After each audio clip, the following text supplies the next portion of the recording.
Hello, I'm Larry Wilson, and welcome to the April 2003 Tape of the Month.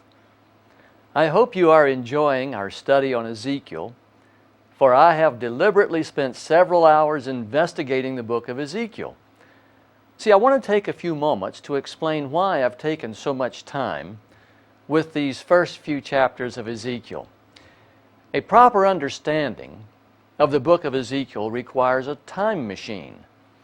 One has to zoom backwards in time and put on the sandals of Ezekiel. We have to stand where Ezekiel stood, and we have to hear what Ezekiel heard, and we have to think like Ezekiel thought.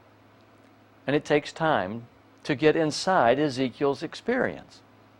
There's no substitute for spending quality time with Ezekiel if you want to understand his writings. Now, we've spent several hours studying the setting of Ezekiel because we have to understand the setting of Ezekiel's day in order to understand the conversations between God and Ezekiel. You see, Ezekiel is a Jew. Ezekiel is a captive in Babylon. Ezekiel is timid. Ezekiel saw Jerusalem captured with his own eyes. These issues affect his personal views about God, and of course his views about Israel's relationship with God. So if you want to know what the book of Ezekiel has to say, you have to be a good investigator, asking the 5 essential questions: when, where, why, what, and how. Now, many people take the words of Ezekiel out of their context, and they distort these words, not only in Ezekiel, but the entire Bible, to support ideas and conclusions that have nothing to do with what the Bible is trying to say. And this is particularly true in the case of Ezekiel. You might say, I'm aware of this problem or sensitized to this problem because I've experienced it. I've been publishing books and Bible studies for more than 15 years, and the message that I share is controversial, as you well know. A few years ago, a particular pastor decided that he would warn his denomination that I was a false teacher and that I was a fraud and I was leading people away from the truth. So he contacted me for some information, and I told him that I'd be happy to provide all the materials that he wanted for free. And I even volunteered a few things he didn't ask for because, hey, if there's error in what I teach, I want to know about it too. So the pastor spent approximately 6 months studying my work, and then he produced a report, somewhere between 30 and 60 pages, if I remember right. And the report was distributed throughout his denomination. He didn't send me a copy of the report, but eventually someone sent me one. Now, I'm telling you this for 2 reasons. Unlike Ezekiel, I am alive. Because I am alive, I can respond to what people say about my writing. I can review what others think and what they publish, and I can easily separate those who report on me into one of 2 camps. The first camp consists of people who are honest. They honestly try to understand what I have to say, and they may not agree, but at least they are honest in their attempt to understand what I say about the Bible. Their attitude, their comments, and their questions reveals their honesty and integrity. Now, the other group, which unfortunately is a larger group, consists of people who are convinced that I am wrong before I have said anything. Before they examine my materials, they know that I'm wrong because I'm different. These people have no interest in understanding what I teach. Instead, they have a really rotten attitude, I think, about God's Word. They have a closed mind, and they have a predetermined agenda. They research my work to find words they can use against me, my own words, that will suit their objectives of slander or defamation, as the case may be. Their attitude and their comments and their reports reveal their true motives. Now, because I am alive, I can distinguish between these 2 types of people. I can tell who is intellectually honest and who is intellectually dishonest when it comes to representing my views. Now, I'm not saying that everyone who disagrees with me is intellectually dishonest. Of course not. I'm saying that people who distort the intended meaning of my words to make me say things I never intended to say are intellectually dishonest. Now, my assessment is only possible because I am alive. After I die, it will be impossible or very difficult for listeners to determine the honesty or dishonesty of those who report on my views without a lot of study. I hope you understand the problem I am describing, because this is precisely the problem with the book of Ezekiel. Ezekiel is dead, and he can't tell us himself who is using or abusing his words. So if you don't read Ezekiel carefully and understand the setting and the language of the time for yourself, how can you tell if a teacher is honestly representing the contents of Ezekiel, or if he's manipulating the words of Ezekiel to support whatever message he wants you to believe? Now you know the Paul Harvey on this. This is why I have spent so much time setting up the book of Ezekiel. I want you to know him. I want you to understand the setting and the issues of his day. There's a big difference between Bible study and Bible reading. And the only way that you will understand the works and the writings and the message of the book of Ezekiel is to get acquainted with him. Oh, by the way, after reading the pastor's report, I remember thinking to myself, how tragic that people sit at the feet of this man to hear the Bible explained. If he can't produce an accurate analysis after 6 months of study on my work, how can he possibly give an accurate analysis of the Bible, which is far more complex and comprehensive than I am? This is the major problem. Let me put this on the screen because I want you to see this is a major problem. This question, I want you to thoughtfully consider it.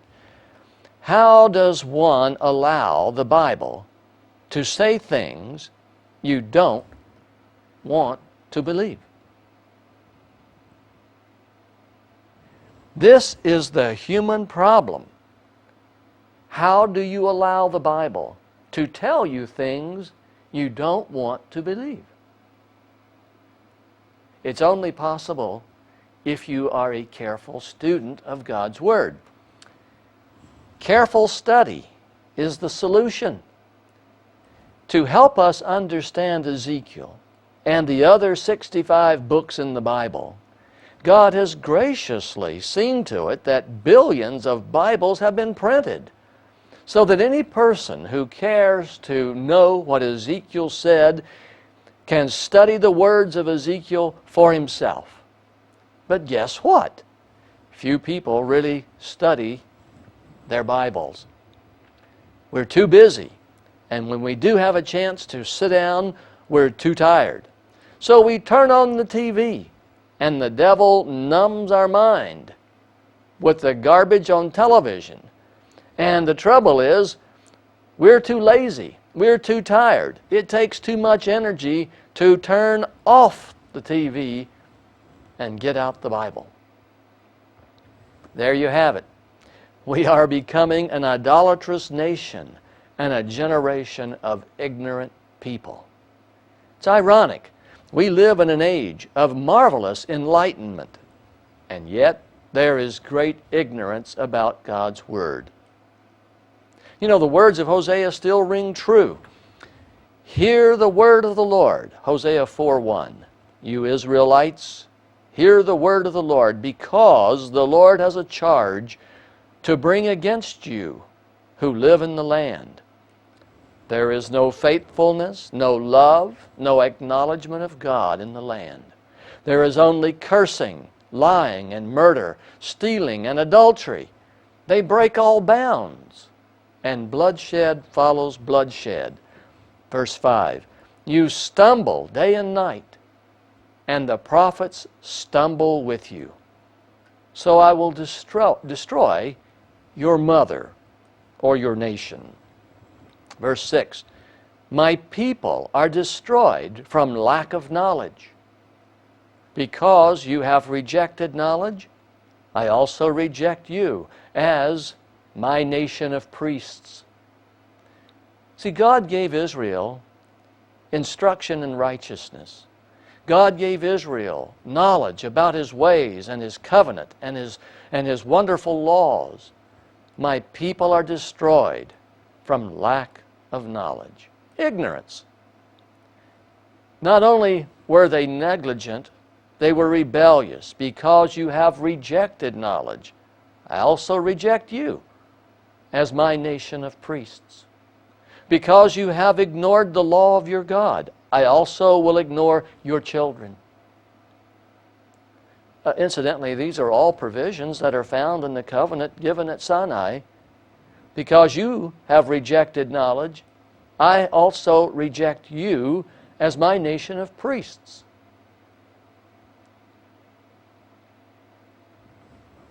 The more the priests increased, the more they sinned against me.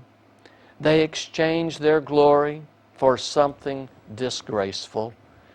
They feed on the sins of my people and relish their wickedness, and it will be like people, like priests. Should be the other way around, you know, like priests, like people. But God said, no, look what's happened, like people, like priests. I will punish both of them for their ways and repay them for their deeds. Now, Hosea, you may recall, was a prophet sent to the 10 northern tribes.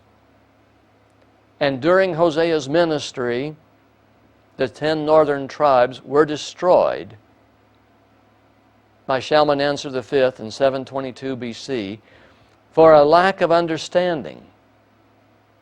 And Hosea saw it with his own eyes.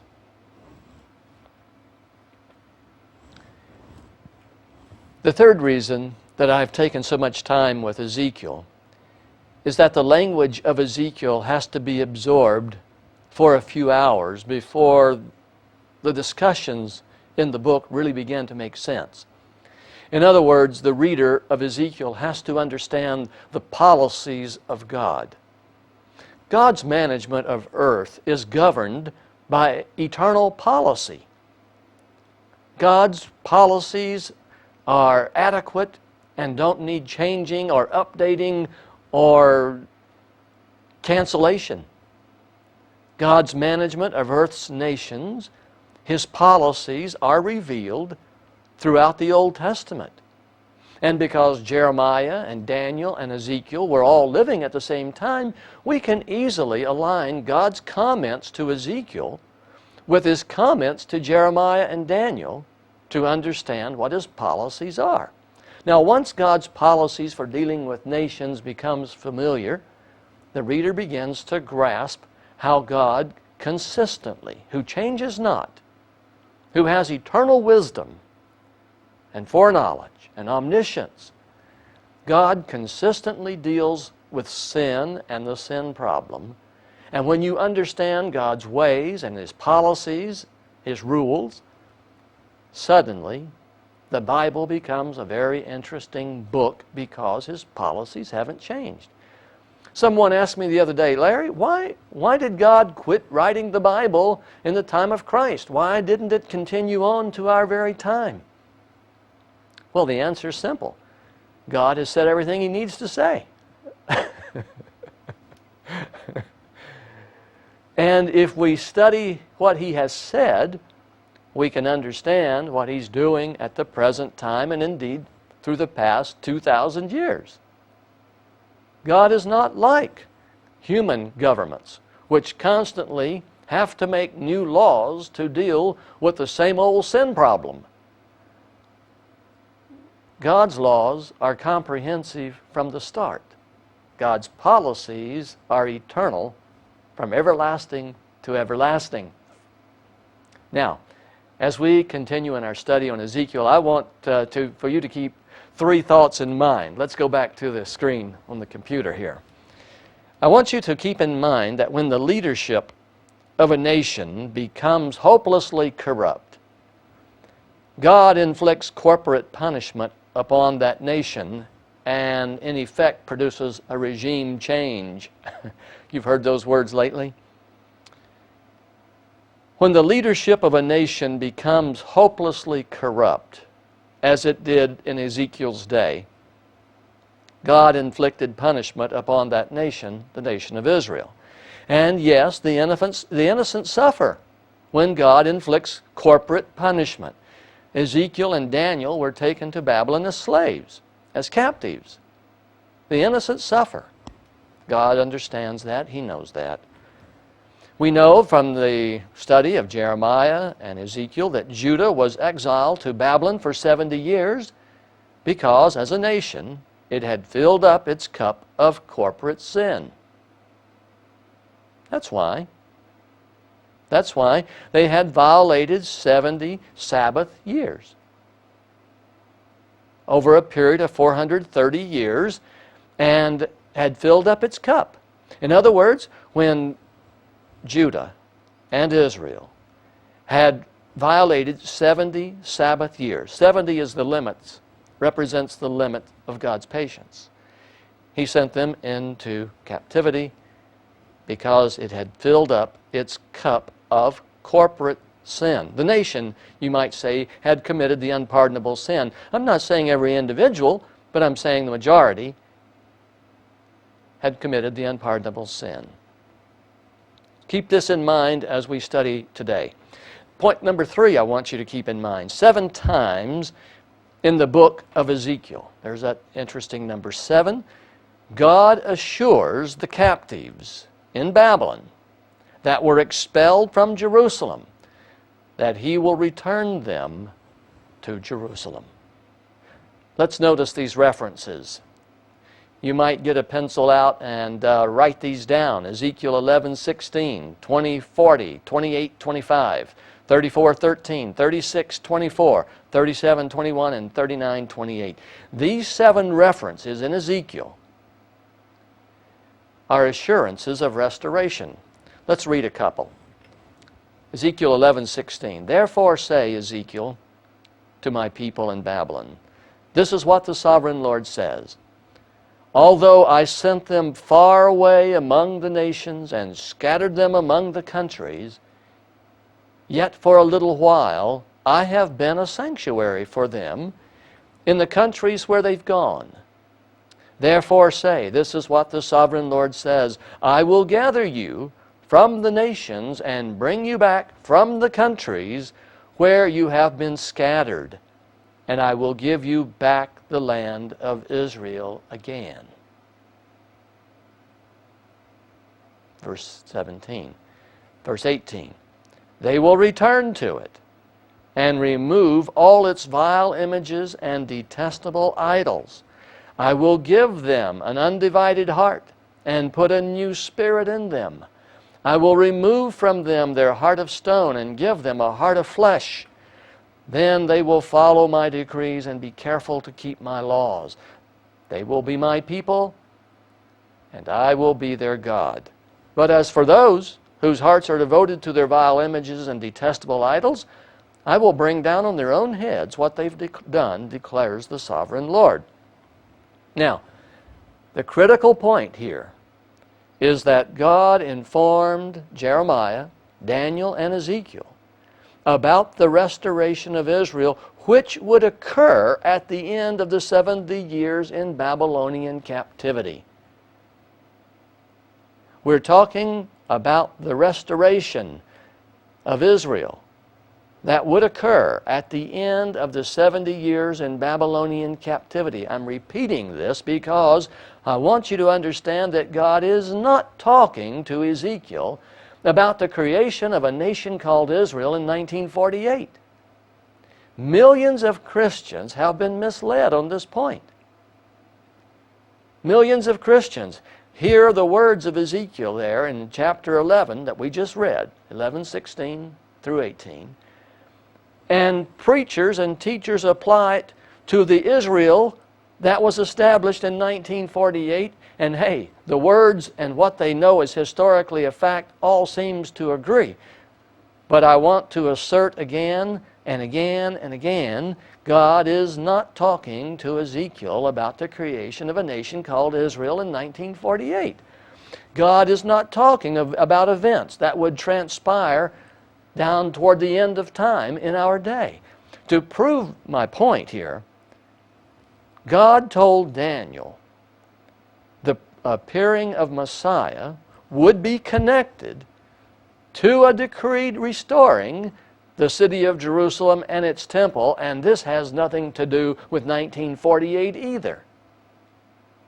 Remember Daniel 9:25? God said through Gabriel, "Know and understand this, from the issuing of the decree to restore and rebuild Jerusalem, until the anointed one, the ruler, comes, there will be 7 sevens and 62 sevens, 69 weeks in other words. It will be rebuilt with streets and a trench, but in times of trouble." The problem is that the return of Israel from the Babylonian captivity is what Ezekiel is talking about, not the return of Israel to the land of Israel in 1948. The return of Israel from Babylonian captivity to Jerusalem was predicted by Obadiah and Joel, Isaiah and Micah, Ezekiel and Nahum, Daniel and Habakkuk, Jeremiah and Zephaniah. 10 prophets. And they're not talking about the last days of Earth's history. They're talking about the restoration of Israel and the last days that would have occurred had Israel been faithful. There would have been, let me say this. Think about this for a second. I want you to get this. There would have been no second coming if Israel had been faithful at the first coming. The Bible, the Old Testament, does not speak of a second coming at all. It is nowhere in there. Under Plan A, God's original plan for Israel, there was to be no second coming. Now, the book of Daniel, I know some of you are saying, well, the book of Daniel deals with the second coming. Yes, it does, but Daniel was sealed up until the time of the end, and Daniel, had Israel been faithful under Plan A, Daniel would have never been unsealed. Remember, 70 weeks are determined upon your people, Daniel 9:24, to bring in everlasting righteousness and to seal up vision and prophecy. The book of Daniel would have never been known and understood had Plan A taken place. God sent 10 prophets to encourage the people of Israel to be faithful, to serve Him, to love Him. Let me take you to Jeremiah 25, verse 8. Watch how this happens. Therefore the Lord Almighty says, now we're talking to Jeremiah. God's talking to Jeremiah, who is also alive at the same time as Ezekiel and Daniel. These 3 guys are all alive at the same time, Ezekiel, Daniel, and Jeremiah. All right. Therefore the Lord Almighty says this, because you have not listened to my words, I will summon all the peoples of the north, and my servant Nebuchadnezzar, king of Babylon, declares the Lord, and I will bring them against this land and its inhabitants and against all the surrounding nations. I will completely destroy them and make them an object of horror, scorn, and an everlasting ruin. I will banish from them the sounds of joy and gladness, the voices of bride and bridegroom, the sound of millstones, and the light of the lamp. This whole country will become a desolate wasteland, and these nations will serve the king of Babylon 70 years. What's the context here? We're talking prior to the Babylonian captivity. Jeremiah is uttering a prophecy, and God goes on to say in verse 12, but when the 70 years are fulfilled, I will punish the king of Babylon and his nation, the land of the Babylonians, for their guilt, declares the Lord, and will make it desolate forever. All right, let's go back to Jeremiah 16, verse 14. Now, I want you to notice the restoration. However, the days are coming, declares the Lord, when men will no longer say, as surely as the Lord lives, who brought the Israelites up out of Egypt, but they will say, as surely as the Lord lives, who brought the Israelites up out of the land of the north and out of all the countries where He had banished them. out of the land of the north. Babylon was called the land of the north. Let me go back here. I will summon all the peoples of the north and my servant Nebuchadnezzar. See, that's in Jeremiah 25, verse 9. All right, we'll go down to Jeremiah 16, verse 15. As surely as the Lord lives, they will say, who brought the Israelites up out of the land of the north, out of all the countries where he banished them. For I will restore them to the land I gave to their forefathers. Is God talking about the post-Babylonian restoration or post-World War II restoration in Jeremiah 16? This is a simple question. I keep emphasizing the point because Ezekiel's prophecies have to be understood within the framework of ancient Israel.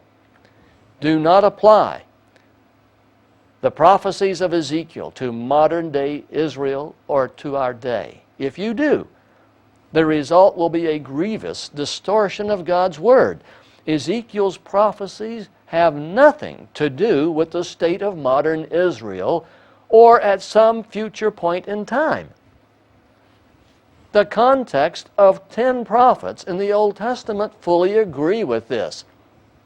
Old Testament prophets say nothing about a second coming because there was no second coming under Plan A. There was only a first coming. Well, I want to summarize a couple of things before we conclude this segment in our study today. God had a plan when He delivered Israel out of Egyptian slavery.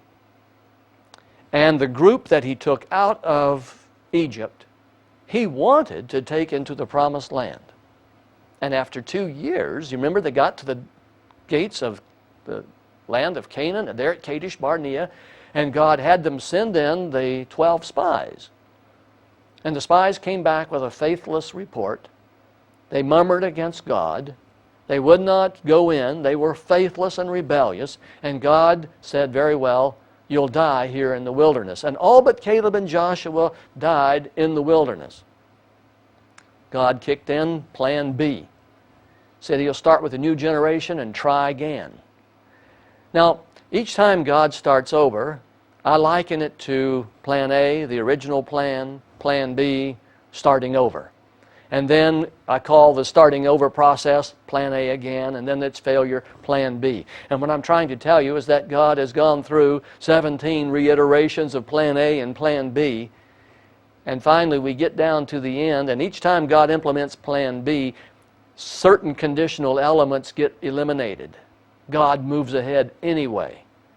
Well, we're out of time for this segment, but in our next segment, we're going to examine more about this Plan A, Plan B, and how it relates to the book of Ezekiel. May God bless you is my prayer.